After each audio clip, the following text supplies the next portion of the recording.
ஓம்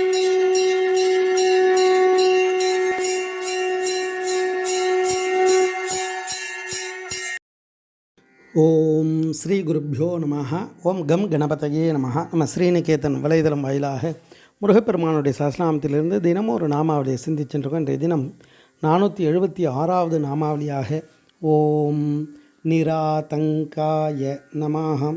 முருகப்பெருமான இந்த நாமாவளி தாபம் இல்லாதவருக்கு நமஸ்காரம்.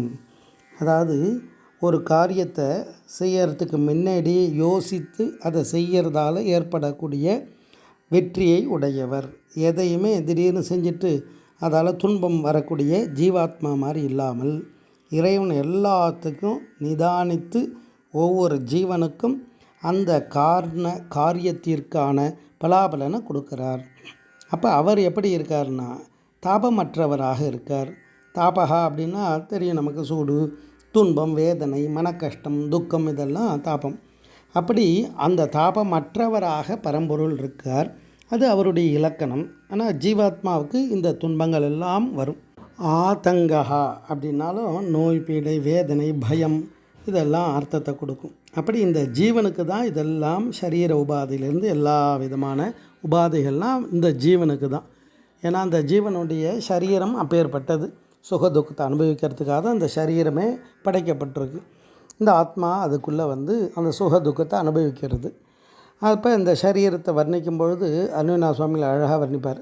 தோல், எலும்பு, ஷீ, நரம்பு, பீலை, துன்று, கோழை, பொங்கு, சோரி, பிண்டமாய் உருண்டு வடிவான தூள பங்க காய வம்பிலே சுமந்து நான் மெலிந்து சோறும் இந்த நோய் அகன்று துயராற அப்படின்னுவார். அப்படி இந்த பிறவின்றது பல்வேறு விதமான துன்பங்களை தரக்கூடியது. அந்த துன்பத்தால் இந்த ஜீவாத்மா பல துன்பத்தை அடையுது. அது சிலது ஒன்றுன்னு சொல்ல முடியாது, பல துன்பத்தை இந்த ஜீவன் அடைகிறது. இந்த சரீரத்தில் இருந்துட்டு எந்த சரீரம் எடுத்தாலும் அந்த வினையை அனுபவிக்கிறது. அப்போ இறைவன் அந்த வினையை ஓட்டக்கூடியவனாக இருக்கார். அப்பேற்பட்ட அந்த வினையை போக்கக்கூடிய இரு வினையும் மும்மலமும் அற இரவியோடு பிறவியற அப்படின்வார். அப்பேற்பட்ட அந்த உயர்ந்த நிலையை கொடுக்கக்கூடியவர் இறைவன். ஏன்னா அந்த உயர் நிலையில் அவர் இருக்கார். அப்படி அவருடைய இறைவனுடைய தன்மை எப்பேற்பட்டது அப்படின்றது தான் இந்த நாமாவளி அந்த தாபம் இல்லாதவராக இறை சக்தியை வர்ணிக்கிறது. அதுதான் ஓம் நிராதங்காய நமஹ. ஸ்ரீ குருப்பியோ நமஹ. ஓம் சுப்பிரமணியாய நமஹ.